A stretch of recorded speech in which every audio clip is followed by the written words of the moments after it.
everyone, how are you all? I hope you all are fine. आज हम discuss करेंगे 8 नवंबर static quiz question. Last quiz question में हमें कुछ चीज़ें थी wildlife sanctuary tiger reserve से रिगार्डिंग, जिसके बारे में आप हम एक सेपरेट वीडियो डिस्कस करेंगे। अब वैसे उसका एक्टिव रिकॉल क्या ही करें हम, जिसमें ऑप्शंस में भी काफ़ी दिए हुए थे, तो हम उसको डिस्कस नहीं हुआ। We just focus at the time on the answers, right? But we will make some separate videos regarding the national park and mnemonics we can use for better retention. इसके अलावा हमने थार के बारे में, नीलगिरी थार के बारे में डिस्कस किया था। वेस्टर्न घाट से एंडेमिक हो गया, तमिलनाडु गवर्नमेंट ने इसके लिए कंजर्वेशन का वो चलाया हुआ है, प्रोग्राम चलाया हुआ है, सर्वे करते हैं, एनालाइज करते हैं। इसके अलावा बिकॉज ऑफ इनके कल्चर जो इकोलॉजिकल सिग्निफिकेंस है, because of that apart from that schedule 1 के अंदर ये वाइल्ड लाइफ प्रोटेक्शन एक्ट 1972 में नीलगिरी थार इसके, और हाँ, तमिलनाडु का स्टेट एनिमल भी है। इसके अलावा हमने देखा था राइनो के बारे में। राइनो का बेसिकली क्या है कि जो पवित्र वाइल्ड लाइफ सेंचुरी है, उसमें हाईएस्ट कंसंट्रेशन है राइनोज की पॉपुलेशन की। Okay, apart from that we have discuss Sultanpur जो नेशनल पार्क है हरियाणा में, वो किससे रिलेटेड है? बर्ड से रिलेटेड है। रामसर साइट भी है। इसके अलावा हमने 2-4 साइट और भी देखी थी जो रामसर साइट भी थी, बर्ड से रिलेटेड भी थी, right? So this is a little last video overview. Let's move to the questions of today's. Question number 1. India launched International Big Cat Alliance, that is true, for the conservation of big cats, which included leopard, cheetah, jaguar, snow leopard, and lion. So, okay, big cat alliance का उन्होंने ये किया है, 5 दिए हुए हैं इन्होंने। और क्या हो सकता है? आई मीन यही हो सकता है, चीता हो सकता है, दैट इज ओके। चीता हो सकता है, लायन हो सकता है, लिपर्ड हो सकता है, jaguar and snow leopard. I'm not sure about the snow leopard. Only 4 कर दे? मैं 4 कर रही हूँ। If you are sure about the snow leopard, then you 0 point. Consider the following statement regarding the community reserve. 2 तरह के reserve होते हैं। अगर आपको एक होता है कम्युनिटी रिजर्व, एक और कौन सा होता है बताएं मुझे एक बार। Community reserve is established under Environment Protection Act 1986. Number 1. Any state government can declare community-owned forest area as a community reserve if locals are willing to participate in conservation efforts for the same. Number 1. Number 3. Community reserve reserve same legal protection as national park and wildlife sanctuary. No community reserve में शायद इतने सारे protection नहीं होते जैसे national park या जो दूसरा जो 2 तरह के कम्युनिटी रिजर्व होते हैं। One is community and another name क्या होता है, अनदर का I just not able to recall. वो भी एक तरह रिजर्व है, वो गवर्नमेंट के अंदर आते हैं। ये बेसिकली कम्युनिटी के अंदर आते हैं, एक पर्टिकुलर स्पेस को कम्युनिटी के अंदर गवर्न होता है, लेकिन वो भी एक तरह का प्रोटेक्शन एरिया होता है। नेशनल पार्क में वाइल्ड लाइफ की तरह से इतनी सिक्योरिटी होती है, पहली बात। और ये जो हैं इनको इस्टेब्लिश किया जाता है under the environment protection 1986। If you know, comment comment box is open. First is the community reserve. If locals are willing to participate in the conservation efforts for the same, maybe that can be true. One statement two can be true. And about the first and third, I'm not sure right now. Number 3. Which of the following are the matter of ex-situ conservation? ex-situ बताना है, तो ex-situ क्या हो सकता है? Okay, botanical garden हो सकते हैं, दैट इज ट्रू, हो सकते हैं। जूलॉजिकल पार्क हो सकते हैं, can also be true. Sacred groves is not an ex-situ, I would say. Cryo preservation of ये में, तो ये भी तो हो ही सकता है। हम प्रिजर्व कर रहे हैं किसी सेपरेट प्लेस पे, किसी दूसरे प्लेस पे, that can be true also, ex-situ, right? Sacred groves, basically आप उनको सेक्रेट बना देते हैं चीज़ों को ताकि लोग उनकी कटाई ना करें, दैट कैन नॉट बी। ये तो होता है, मैं I am not sure about this. I would prefer to say 3, all 3। Okay, botanical garden हो गया या फिर जूलॉजिकल पार्क हो गया, वो क्या है? एक्सिटो एक कंजर्वेशन है, वही है method. Question number 3. Which of the following pair are correctly matched? Number 1, Bhindawas wild life sanctuary, I would not agree. Sultanpur national park of course not, ये हरियाणा में है। थोल ये गुजरात में है। थोल लेक, अच्छा थोल की जो याद है ये मुझे, थोल लेक पे ना, थोल वाइल्ड लाइफ सेंचुरी है, थोल लेक पे है उस वाइल्ड लाइफ सेंचुरी का नाम, गुजरात में है ये। हाँ, तो ये दैट इज़ ट्रू, ये तो अलग से पता चल रहा है। अब इसमें कोई ऐसा है नहीं लॉजिक वाली बात है, थोड़ा-सा यही लॉजिक है कि ठोल लेक के नाम पे ठोल वाइल्ड लाइफ सेंचुरी है, और ठोल ये है गुजरात में। अब वधा Wadhwana wetland, I am not sure about this wetland, ये दोनों तो गलत हैं ही। Answer can be only 1 and 2, इनमें से कोई एक आंसर होगा फिर। Consider the following statement regarding snow leopard. जो Spiti valley of Himachal Pradesh provide a good habitat for snow leopard and its prey species. Number one. Number two, Siberian ibex and blue sheep are the important prey species of snow leopard. Number two. Number three, they are classified as a critically endangered by the International Union for Conservation of Nature Red List and listed in Schedule 1 species of the Indian Wildlife Protection Act 1972. How many of the above statements are correct? If I have to answer, I'm not sure about the answer of it. Okay, so let's move to the answer section and answer the. So here's the first question. Explanation of first question. Here we are talking about the International Big Cat Alliance. So International Big Cat Alliance is an alliance for the 7 big cats. You know what? 7 big cats. Here's the 5. One is leopard, also snow leopard, cheetah, jaguar, lion. क्या बचा इसमें से फिर? Tiger, anything, और lion. Lion तो हो गया ना, tiger बचा. And Puma, yes, of course. These two other species are. Basically जब हम प्रोजेक्ट टाइगर की भी बात करते हैं तो वो 1973 में लॉन्च हुआ था जिम कॉर्बेट नेशनल पार्क से, और फिर उसको अलग अलग स्टेट में भी उसको कवर किया गया एरिया। प्रोजेक्ट टाइगर जस्ट ऐसा नहीं है कि वो कंजर्वेशन ऑफ बिग कैट्स पे ही फोकस करता है, it's also ensure the preservation of natural habitats. जितने भी नेचुरल हैबिटेट उनका प्रिजर्वेशन इंश्योर करता है, as tiger are the top of the food chain. चीता सबसे फास्ट होने वाला वो है जीव है, ये याद रखेंगे। और लायन, ओके। लिपर्ड पेड़ पर चढ़ सकते हैं, ये अलग से चीज है। और जो टाइगर है बेसिकली हियरिंग, और जो हियरिंग पे बेस्ड होता है कि वो हियर वगैरह करता है, ऐसा नहीं कि स्मेल करता है, just based on the hearing capacity of its, then he gonna attack and catch the food for the stuff. And they usually are the solitary animal, only one animal in them are the, you know what, they are stay in the groups. I think lion are stay in the group, other are the solitary, they usually the solitary on. So International Big Alliance.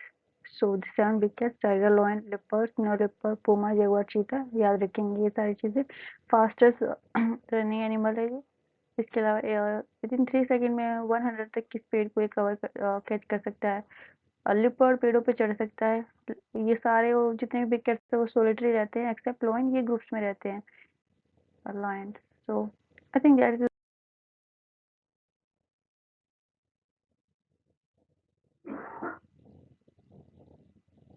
Here is the question number 2. Here we are going to talk about 2 types of reserve. One is the community reserve, other is the conservation reserve. Basically ये होते क्या हैं? ये होते हैं एक protected area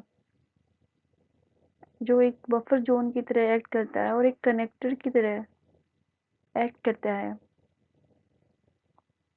और एक तरह से माइग्रेशन कॉरिडोर होता है basically between establish national park, wild life sanctuary and reserve and protected forest of India.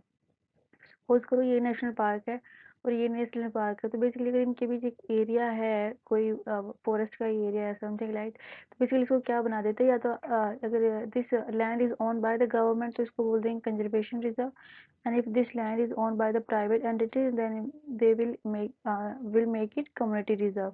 Basically any state government to declare community owned forest, अगर वो कोई कम्युनिटी ओन करती है उन फॉरेस्ट को एरिया, तो उसको कम्युनिटी रिजर्व बना सकती है if locals are willing to participate in the conservation effort for same. Number 1, community reserve, जो कम्युनिटी रिजर्व है उनमें सेम तरह के प्रोटेक्शन होते हैं जैसे कि अगर नेशनल पार्क या वाइल्ड लाइफ में होता है उसी तरह के सेम लीगल प्रोटेक्शन किसमें भी मिलते हैं, कम्युनिटी रिजर्व में भी सेम लेवल ऑफ प्रोटेक्शन रहती है। नंबर 1, कोई स्टेट गवर्नमेंट कर सकती है ऐसा डिक्लेयर कर सकती है। नंबर 2, ये इस्टेब्लिश हुए थे, एक होता है वर्ल्ड लाइफ प्रोटेक्शन एक्ट 1972, जिसके अंदर हम कैटेगरीज में डिवाइड करते हैं कि शेड्यूल 1 में, शेड्यूल 2 में, शेड्यूल 3 में। इसी का जो अमेंडमेंट हुआ था 2002 में, उसी के उसी टाइम पे उसी टाइम पे ये सब स्टार्ट हुआ था कि कंजर्वेशन या फिर कम्युनिटी रिजर्व डिक्लेयर करना। So in which they are declare as a community reserve या conservation reserve under the wild life protection act 2002. Okay. We will also make a separate video on the community reserve and the conservation river. I will try to make it today, so don't worry. I will make it more explanatory, but the content should be different from that type of content. It was in separate PPT, so we will discuss from that. We will not make this video little longer. Okay. Question number 3। तो x जो conversion के लिए हमने क्या कहा था 3, हमने शायद इसको ये नहीं कहा था। हाँ, ये ऑप्शन 3 इज इनकरेक्ट। ये तो दैट इज वेरी नेचुरल कि अगर एक्सक्यूटिव है कि मान लो कोई भी चीज़ यहाँ से बिलोंग करती है और अगर आप उसको यहीं कंजर्व कर रहे हो तो वो इंस्टीट्यूटिव होगा कि वहीं कंजर्व करो। अगर आप इसी चीज़ को कहीं और ले जाके कंजर्व कर रहे हो तो उसको एक्सक्यूटिव बोलेंगे, right. So only our countries and institute conservation efforts are reflected in biosphere reserve, national park, wild sanctuary. ये सब क्या है, सेक्रेड ग्रोव्स, ये सब क्या इंस्टीट्यूट तो है जहाँ वो चीज़ एग्जिस्ट करती है वहीं पे उसको कंजर्व करना। लेकिन जब आप एक्सटीट्यूट की बात करते हैं तो जहाँ जहाँ की वो चीज़ है नहीं उसको कहीं और, जैसे कि मान लो भाई कोई स्पीशीज खत्म हो गई है तो मैं उसको कहीं और रख लूँ अलग से किसी पर्टिकुलर जगह पे, उसके हैबिटेट से दूसरी जगह पे, हैबिटेट से बिल्कुल अलग जगह पे, सो हम उसको प्रोटेक्ट कर सकें तो उसको क्या बोलेंगे, एक्टिविटी कंजर्वेशन बोलेंगे। इसमें protective maintenance of threaten species जैसे कि जूलॉजिकल पार्क बना दिए या बोटोनिकल गार्डन बना दिए। इन विट्रो फर्टिलाइजेशन हो गया, ये याद रखेंगे क्योंकि ये चीज़ें याद नहीं रहती हैं। विट्रो फर्टिलाइजेशन में भी क्या करते हैं, हम एक्सक्यूटिव करते हैं। इशू क्या, ये टिश्यू कल्चर प्रोपगेशन या क्रायो प्रिजर्वेशन ऑफ जेमेट्स, ये चीज़ें आप प्रिजर्व भी कर रहे हैं तो ऐसा तो है नहीं कि हम वहीं पे प्रिजर्व करें। क्रायो प्रिजर्व है, एक ठंडी जगह पे प्रिजर्व कर रहे हैं तो बेसिकली ऐसे कहीं और एक डिफरेंट प्लेस पे कर रहे हैं तो उसको क्या बोलेंगे, ex situ conservation. Question number 4।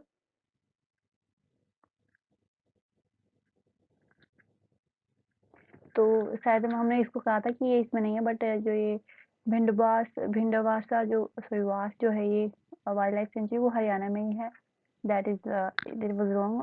Sultanpur जो था वो तो हरियाणा में था, ये तो हमने पहले भी देखा था, तो ये तो गलत था, ये तो हमने पता ही था। और जो थोल वाइल्ड लाइफ सेंचुरी है गुजरात में, वो थोल लेक के नाम पे, और ये भी हमें पता होना चाहिए या याद रखना पड़ेगा कि थोल लेक गुजरात में ही है। ये बदाहमना वेटलैंड जो है वो केरला, ये है गलत। So 1 and 3 was the right answer and 2 and 4 was the wrong. So एक बार यहाँ पे भी देख लेते हैं। अगर ये बात करते हैं बिनावास वाइल्ड लाइफ सेंचुरी की, लार्जेस्ट वेटलैंड है हरियाणा में। पहली बात, इसे human made fresh water wetland है सबसे पहले, लार्जेस्ट वेटलैंड है, ह्यूमन मेड है। लगभग 250 बर्ड स्पीशीज यूज करती हैं ये sanctuary throughout the year as a resting and roosting site. अब अगर हम सुल्तानपुर नेशनल पार्क की बात करें, ये भी हरियाणा में है। ये भी 220 species, more than 2 species of resident, winter migratory and local migratory जो वाटर बर्ड्स हैं at a critical stage of their life cycle support करता है। ये याद रखेंगे, इसमें भी काफ़ी बर्ड स्पीशीज यहाँ पे आती हैं। ये भी डवास जो वाइल्ड लाइफ सेंचुरी है, resting and roosting site of course, human made fresh water wetland है। अगर आप Thol lake wild life sanctuary from Gujarat से lies on the Central Asian flyway and more than 320 bird species can be found there। यहाँ पे भी number of bird species आपको मिलेंगी। अगर आप वधावन वेटलैंड फ्रॉम गुजरात की बात करेंगे, ये भी गुजरात से ही है। Is an internationally important for the its bird life as it provide wintering ground to the migratory water birds, including over 80 species that migrate on the Central Asian flyway। तो Central Asian flyway is very very important। तो हम ये भी discuss कर लेते हैं कि फ्लाईवेज क्या होते हैं।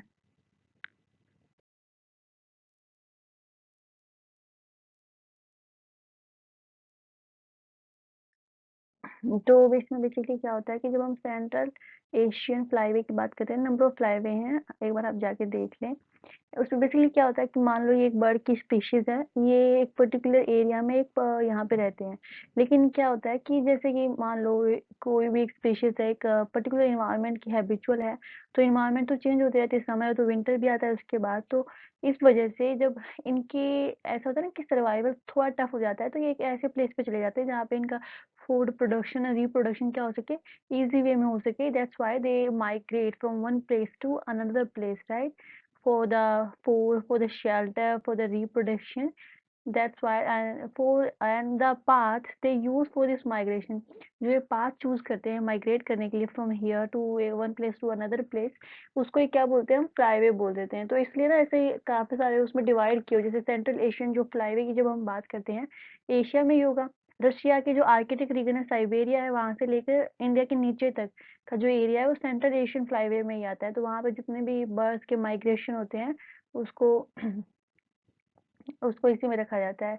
नंबर ऑफ बर्ड माइग्रेट करती है, वेरी इंपॉर्टेंट फ्लाईवे है। सो हमने अभी देख भी लिया इससे रिगार्डिंग क्वेश्चन, तो हम नेक्स्ट क्वेश्चन पे मूव कर देते हैं हम, तो जिसका थोड़ा सा भाई फ्लाईवे क्या होता है वो आइडिया हम ले लेते हैं।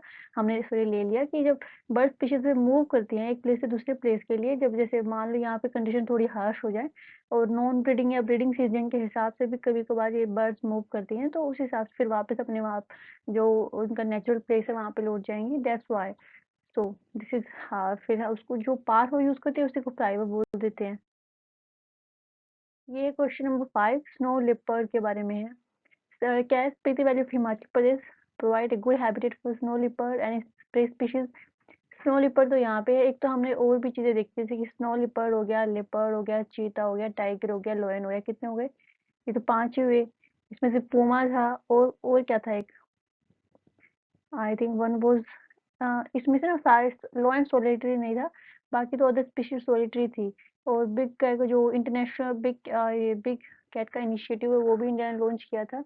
ये भी हमें याद रखना है। 7 स्पीशीज के लिए है, जिसमें से टाइगर है, पूमा है, और ये लॉयन है, लिपर्ड है, स्नो लिपर्ड है। एक कौन सा बच गया भाई? लिपर्ड छोटे छोटे होते हैं, ये धब्बे भी थोड़े, शायद पेड़ पे भी चढ़ सकते हैं लिपर्ड वगैरह। जो चीता होता है, चीता बोल दिया मैंने? सर चीता नहीं बोला मैंने। टाइगर है। टाइगर बेसिकली स्मेल नहीं करते, ये लिसनिंग इनकी काफी अच्छी होती है, उस हिसाब से कैच करते हैं अपने प्रे को। चीता स्पीड बहुत अच्छी होती है चीते की। ओके, आई थिंक हो गए 7। ओके, ये इसमें पूछ रहे हैं स्नो लिपर्ड के बारे में एंड प्रे स्पीशीज। इसके बाद जो Siberian ibex and blue sheep are the tame important prey species for snow leopard. Number 2 and number 3, they are classified as a critically endangered by the International Union for Conservation of Nature Red List and listed in the Schedule 1 species of the Indian Wildlife Protection Act 1972.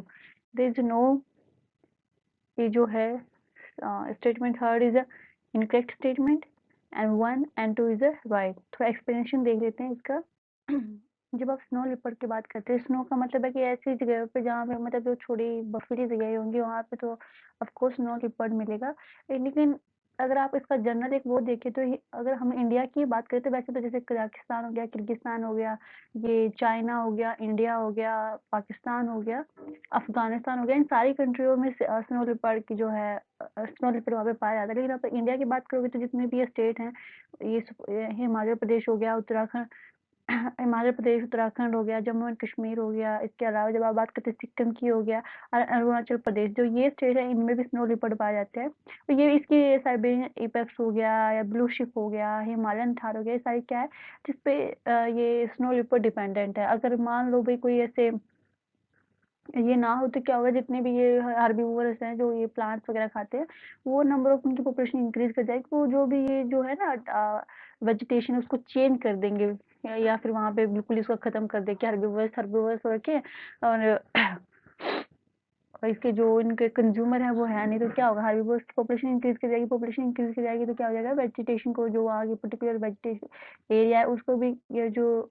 वहाँ की जो भी है vegetation या other वो चीज़ें और उसका जो एरिया उसको टोटली चेंज करके रख देंगे सारे। सो ये तो बहुत इंपॉर्टेंट है, इसलिए इसको प्रोटेक्शन भी है।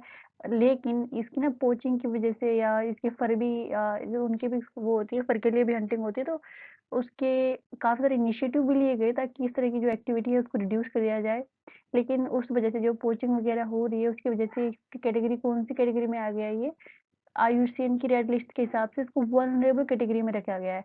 और इसको प्रोटेक्शन की बात करें अगर हम इंडिया में इसको कितना प्रोटेक्शन है, तो वर्ल्ड लाइफ प्रोटेक्शन एक्ट 1972 के अंदर इसको शेड्यूल 1 में रखा गया है, नंबर 1। तो ये तो इन्होंने बताया हुआ है कि भाई mountain snow leopard regulated population of herbivores, की पॉपुलेशन को रेगुलेट करता है, जैसे शिप हो गया, साइबेरियन इबेक्स हो गया। इसके लिए हेल्थ ऑफ अगर वो होंगे तो हेल्थ ऑफ ग्रासलैंड को इफेक्ट कर सकते हैं। Long term absence of snow leopard can cause trophic cascaded as a unregulated population would likely increase and leading to depletion of vegetation cover. उसको वो जितना भी vegetation cover है वहाँ का उसको deplete कर देंगे. Active recall of the last question which we have discussed. So this is same which we have discussed now. So let's have an active recall. So let's do active recall what we have read. So we are talking about the first question. First question was based on the International Big Cat Alliance. In this International Big Cat Alliance, we were focusing on the protection of the 7 big cats, and these 7 big cats include number 1 cheetah. Yeah, he is known for its very high speed. Number 2 leopard. ये पेड़ों पे जा सकते हैं. दूसरी बात करेंगे snow leopard की. Snow leopard very important species है, शेड्यूल 1 में आती है. इसके अलावा अगर इसके आप डिस्ट्रीब्यूशन की बात करें, इंडिया में डिस्ट्रीब्यूशन की बात करेंगे तो जम्मू कश्मीर, लद्दाख, फिर उत्तराखंड, हिमाचल प्रदेश, सिक्किम, अरुणाचल प्रदेश, यहाँ में जो लिपर्ड, स्नो लिपर्ड का ये जो भी एरिया है, this is the area where the you can find a snow leopard. Other than this lion, they are not the solitary as the other 6 are solitary in nature. Lion are not the solitary. There is one is the tiger. They do not prone the basis of their smell. Apart from that, they are more use the hearing ability to ability there for catching मतलब शिकार वगैरह करने के लिए use hearing ability. I think there puma या other one was puma. I think snow leopard, leopard, lion, tiger, cheetah, puma. What is 3 and 3 6? What else was? Okay, let's recall it later. The second question was we have also discussed about the conservation and community reserve. Suppose this is the national park and this is a national park and this is the forest area which has left behind. So we usually the government usually make it a buffer area, right? If it's a government owned, तो government इसको क्या बोल देंगे, इसको refer करके conservation reserve बना देंगे यहाँ पे, और सेम लेवल ऑफ प्रोटेक्शन होगा जो नेशनल लेवल को प्रोटेक्शन, जो नेशनल पार्क्स को प्रोटेक्शन मिला होता है. The same level of protection will be for this conservation area. But if it's a private owned property, then जो कम्युनिटी है उसकी जो एग्री, उसको एग्री करवा के इसको भी क्या बना दिया जाता है, इसको कम्युनिटी रिजर्व बना दिया जाता है, एक रिजर्व एरिया. और क्या ये रिजर्व एरिया होगा, इसका जो इसका प्रोटेक्शन भी क्या होगा, सेम लेवल ऑफ प्रोटेक्शन होगा जो कि नेशनल पार्क वगैरह को मिलता है. और ये किसके अंदर करते हैं, किसी भी एरिया को डिक्लेयर करना है कंजर्वेशन या कम्युनिटी रिजर्व, तो वो करेंगे world life protection act 202. Wait a minute, world life protection act 202. पहले वर्ल्ड लाइफ प्रोटेक्शन 1972 था, फिर जब उसको 20 में अमेंड किया गया था तो ये एक एडिशनल इसमें क्लोज डाले गए थे कि भाई इसमें हम किसी भी एरिया को बफर जोन बनाने के लिए उसको कम्युनिटी या ये कंजर्वेशन रिजर्व डिक्लेयर कर सकते हैं. नंबर, इसके अलावा हमने इनशूटिव कंजर्वेशन है, ex situ conservation. In situ conservation is something like when we are declaring, अगर हम किसी स्पीशीज को, प्लांट स्पीशीज, एनिमल स्पीशीज है, उसको उसी के एरिया में जो उसका नेचुरल हैबिटेट है वहाँ पे कंजर्व कर रहे हैं, तो वो होगा इनशूटिव कंजर्वेशन. सेक्रेड ग्रेव भी एक तरह का इंस्टीट्यूट कंजर्वेशन ही है. इसके अलावा जब एक्सटीट्यूट की बात करते हैं तो उसके नेचुरल प्लेस से हटकर आप अगर किसी और चीज़ कहीं और उसको कंजर्वेशन प्रोवाइड कर रहे हैं, जैसे कि बोटेनिकल गार्डन हो गए, जूलॉजिकल पार्क हो गए, या फिर और अगर बात करें तो क्रैश जो ये क्रियो प्रिजर्वेशन हो गया. This all are the method of ex situ preservation. Again other than this which we have, snow leopard के बारे में हमने डिस्कस कर लिया था बहुत अच्छे से. इसके अलावा हमने देखा था कि जो ये बंदावास, आई थिंक वो जो हरियाणा में वाइल्ड लाइफ सेंचुरी है, number of bird species has come there. और एशियन जो फ्लाईवे है, सेंट्रल एशियन फ्लाईवे के अंदर ही आता है. इसके अलावा भी है, तो हम आयुष्यन रेड डेटा लिस्ट के बारे में थोड़ा सा देख लेते हैं. देखो एक होते हैं डेटा इनसफिशिएंट. इसका देखो मान लो कोई स्पीशीज है, उसके रिगार्डिंग हमारे पास कोई डेटा है ही नहीं, तो बेसिकली क्या होगा कि उसको हम डेटा इनसफिशिएंट डेटा इनसफिशिएंट की कैटेगरी में डालते हैं, data deficiency whatever it is. तो बेसिकली उसके अबाउट उसके हमारे पास कोई ऐसा डेटा है ही नहीं जिससे हम ये डिसाइड कर पाएँ कि उसको वल्नरेबल में रखना है, नियर थ्रेटन में रखना है या एंडेंजर्ड में रखना है. सो इसलिए हम इसको इस कैटेगरी में रखते हैं. इसके बाद हम बात करते हैं लिस्ट कंसर्न की. वो स्पीशीज जो जिनके लिए हमें इतना कंसर्न नहीं है, नंबर जो उनकी पॉपुलेशन है वो अच्छी खासी है और सर्वाइवल भी उनका ठीक है, और उनके हैबिटेट भी, हैबिटेट का तो मतलब क्या है कि उनका सर्वाइवल ठीक है, नंबर ऑफ पॉपुलेशन जो है उसकी वो भी अच्छी है, तो हम उसको लिस्ट कंसर्न में डालते हैं. उसके बाद होती है नियर थ्रेटन, मतलब वो स्पीशीज जो अभी क्वालिफाई तो नहीं हुई है वल्नरेबल के लिए, लेकिन होने की जो मतलब नज़दीक हैं क्वालिफाई होने के, उसको नियर थ्रेटन में रखेंगे। जब आप वल्नरेबल की बात करते हैं तो बेसिकली कैटेगरी है, किस हिसाब से डिसाइड करते हैं हम लोग, ये दिखाई अगर किसी 10 साल में किसी स्पीशीज की 30% या उससे थोड़ी ज़्यादा पॉपुलेशन डिक्रीज कर जाए, तो डिक्रीज कर जाए, डिक्लाइन कर जाए, तो बेसिकली उसको हम वल्नरेबल कैटेगरी में रखते हैं। इन द सेम वे अगर लास्ट आप 10 सालों में किसी की पॉपुलेशन 50 या 50% से थोड़ी ज़्यादा डिक्लाइन कर जाए, तो उसको हम किस में रखेंगे, एंडेंजर्ड में रखेंगे। अगर 10 सालों में किसी स्पीशीज की पॉपुलेशन 80% या 80 से ज़्यादा डिक्लाइन कर जाए, तो हम किस में रखेंगे, उसको क्रिटिकली एंडेंजर्ड में रखेंगे। जब हम IUCN रेड लेटर लिस्ट की बात करते हैं तो वो पिंक पेजेस होते हैं उसमें, और पिंक पेजेस किस लिए होते हैं, पिंक पेजेस में होते हैं क्रिटिकल एंडेंजर्ड स्पीशीज नंबर 1। एक होते हैं ग्रीन पेजेस कि पहले कोई स्पीशीज डेंजर में थी, लेकिन अब वो क्या है, अब वो ठीक है, अच्छी है, उसकी पॉपुलेशन भी रिवाइव हो गई, सब ठीक है, तो उसको हम ग्रीन पेजेस उसके लिए होते हैं। हो गया, तो क्रिटिकल एंडेंजर्ड हो गया, 80% से ज़्यादा पॉपुलेशन जब डिक्लाइन कर जाए किसी स्पीशीज की 10 साल में, तो उसको हम डालेंगे क्रिटिकली एंडेंजर्ड में। उसके बाद होता है एक्सटिंक्ट इन वाइल्ड, मतलब हर जगह से एक्सटिंक्ट हो चुकी है, अब कोई उनकी पॉपुलेशन बची भी थी तो कैप्टिविटी में बची है। जैसे कि मैंने कोई ऐसी स्पीशीज पाल रखी हो जो एक्सटिंक्ट हो रखी है हर जगह से, लेकिन मैंने उसको पाला हुआ है, भाई एक मेरे पास है, एक आपके पास है, ऐसे एक मतलब ऐसे, या फिर किसी और ने थोड़ा सा कंजर्वेशन किया हुआ है अपने पर्सनल स्पेस में या फिर कहीं और मतलब नेचुरल हैबिटेट में नहीं है वो, अलग से, या फिर गवर्नमेंट ने कोई ऐसा कंजर्वेशन डाला, एफर्ट किए हुए हैं कि वहाँ पे उसको कंजर्व करके रखा हुआ है, या सीड, ऐसे नहीं, प्लांट स्पीशीज भी हो सकती है, एनिमल स्पीशीज भी हो सकती है, but it's not available on its natural habitat, they are just in captivity, right. Okay, और जो एक्सटिंक्ट इन वाइल्ड हो गई है कि हम पूरी तरह श्योर है कि जो लास्ट का जो एक इंडिविजुअल था वो भी नहीं बचा है उस स्पीशीज में, तो वो हो गई बिल्कुल एक्सटिंक्ट, राइट। वो ये भी ये IUCN में कैटेगरी होती है। So thank you to the people, thank you for listening. I think this all for today. इसमें थोड़ा हमें और डेप्थ में जाने की जरूरत है, हम अलग पीपल से डिस्कस करेंगे। For today's, thank you all, have a good day people.